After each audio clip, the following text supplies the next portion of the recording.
अस्सलामुअलैकुम और खुश आमदीद मेरी प्यारी यूट्यूब फैमिली।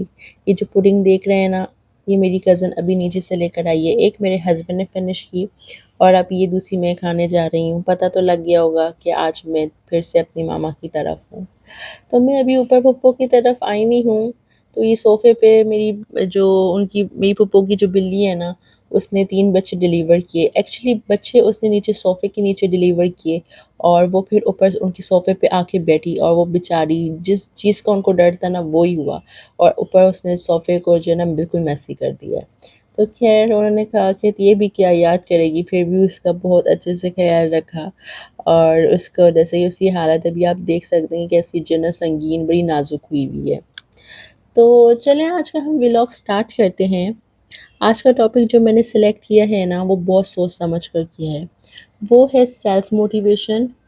ठीक है, और सेल्फ मोटिवेशन के रास्ते में आने वाली हर्डल्स को किस तरह फेस किया जा सकता है और नेगेटिव लोग और उनकी दी हुई नेगेटिविटी से कैसा बचा जाए।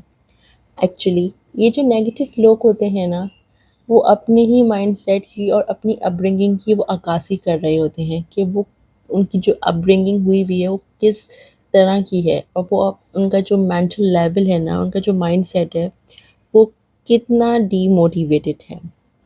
ये नेगेटिव लोग हमारी सोसाइटी और इतराफ़ में होते हैं। साथ ही साथ ये नेगेटिव लोग हमारे वो फ़ारिग अवाम और ये वो कमज़ोर रिश्तेदार भी होते हैं जिनको करना कराना कुछ नहीं होता, बस अपने ही रिश्तेदारों की टो में लगे रहना होता है। ये मीठी छुरी बनकर रूट्स में वो पार्शियल पैरासाइट बन जाते हैं जो खुद तो फ़ायदा उठाते हैं, ठीक है, और साथ ही साथ वो सामने वाले को तनकीद का निशाना बनाए रखते हैं।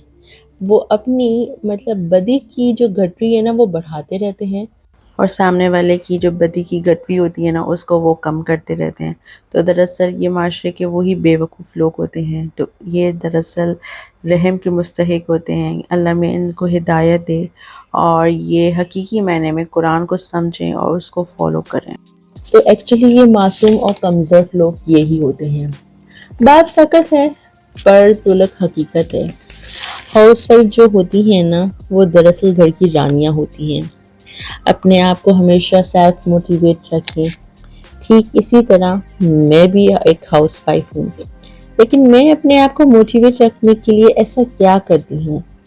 तो जी, सबसे पहले इग्नोर करना सीखें। ठीक है, आप लोग ने सुना तो होगा ना, ignorance is the best policy. सबसे पहले इग्नोर करना सीखें। देखें, डॉग्स भी तो बार्क करते हैं ना, तो क्या हम उन्हें रिस्पॉन्स करते हैं? हम साइड से निकल जाते हैं। ऊपर जाती हूँ, अपनी अम्मी के घर आई हुई हूँ तो नमक ख़त्म हो गया है, तो पप्पो के घर जाती हूँ, जाके थोड़ा सा उनके जो है ना किचन में मैं देख के आऊँ वो कर भी क्या रही हैं, आज उनके यहाँ क्या बन रहा है इफ्तारी मेन्यू में। और ऊपर गई हूँ मैं बस और नमक लेने के लिए, तो वो बना रही हैं चने और ये चने का पुलाव बना रही हैं। साथ ही साथ चिकन को मतलब बारबेक्यू रोस्ट जो भुनी हुई चिकन होती है ना वो बना रही हैं। अपनी प्रीवियस वीडियो में मैंने आपको जैसे कि दिखाया था ना कि चीज़ें किस तरीके से अरेंज करके रखी जाती हैं, किस तरीके से चीज़ों को रखा जाता है। तो एक्चुअली ये सारी चीज़ें ना मैंने अपनी पप्पो, अपनी दादी, अपनी चाचियाँ, अपनी नानी उनसे लर्न किया। देखिए उन्होंने भी कैसे किस तरीके से जार्स में मसालों को रखा हुआ है।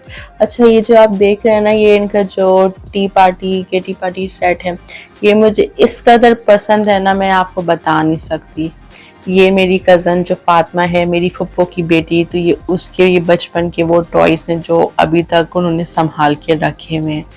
तो ये कबर्ड आप जैसे कि देख रहे हैं ना, तो ये भी उसकी चाइल्डहुड कबर्ड है, तो इसका वो बहुत ख्याल रखती होती है और मुझे लिटरली बहुत अच्छी लगती है। तो एक्चुअली जो मैंने ये व्लॉग शूट किया है ना, ये 2 दिन के ही मतलब वीडियोस को मैंने कैप्चर किया है। तो अब चलें, पकौड़ों के जो ये बैटर तैयार मैं कर रही हूँ ना, इसमें मैं नीचे आ गई हूँ। अब सॉल्ट ऐड करती हूँ और अब अपनी बाकी की जो हम लोग बातें हैं ना रिगार्डिंग सेल्फ मोटिवेशन और हाउस वाइफ्स को किस तरीके से अपने आप को सेल्फ मोटिवेट करना होता है, तो हम वो करते हैं। पहले सबसे अहम बात ये याद रखें कि आप खुश रहेंगी तो आपके हस्बैंड खुश रहेंगे। आप उदास होंगी तो घर में मायूसी आ जाएगी और आपके बच्चे भी सैड रहेंगे। फर्स्ट ऑफ ऑल अपने गोल्स को टारगेट करें और उनको किस तरह अचीव करना है, कैसे अटेन करना है। Consistency is the best key to achieve your target mission. फिर उसके बाद जो फ़ारिग टाइम मिलता है ना, उसमें अपने आप को टाइम दें। फ़ारिग टाइम वो कौन-सा होता है? तो जी, ये वो होता है जो हम अपने बच्चों को सुलाकर सुकून की सांस लेते हैं, या बच्चों को ट्यूशन भेजकर टीवी पर लग जाते हैं, या खुद ही एफएम 109 बन जाते हैं। ये जो कॉल पैकेजेस आ गए हैं ना, ये बहुत तबाहकुन है। ये खैर खैरियत से शुरू होती हैं और बुराइयों पे ख़त्म होती हैं।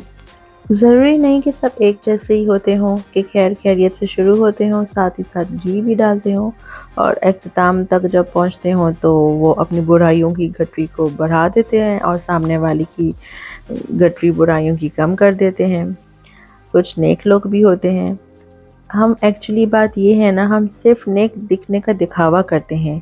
जो अंदर बैठा हुआ फ़िरौन होता है ना, उसका हम कभी जनाजा निकालते ही नहीं। इतनी इतनी उम्रों के हो जाते हैं, जवान बच्चे भी होते हैं, 5 वक्त की नमाज भी पढ़ते हैं, कुरान और सुन्नत की महफ़िल और मजलिस का हिस्सा भी होते हैं, पर दिल और दिमाग को हम कभी साफ़ करते ही नहीं हैं। लिहाजा कभी वक्त जो मिले, जो फ़ारिग वक्त मिले, उसमें सेल्फ ग्रूमिंग पर कंसंट्रेट करें, कुछ प्रोडक्टिविटी पर फोकस करें, सोशल मीडिया से पॉजिटिविटी को भी हासिल करें। बाकी शॉपिंग करें, घूमें फिरें, अपने हस्बैंड की पसंद का खाना बनाएं, साथ ही साथ अपने घर पर ध्यान दें, अपने घर को अच्छा करें, अपने घर को डेकोरेट करें बहुत अच्छे तरीके से, और अपनी लाइफ को एंजॉय करते जाएं। तो ये था आज का मेरा व्लॉग। आई होप मेरा व्लॉग आज का पसंद आया होगा। जो लोग मेरे चैनल पे न्यू हैं तो मेरे चैनल को सब्सक्राइब करना नहीं भूलिएगा। अपनी दुआ में याद रखिएगा। अल्लाह हाफ़िज़।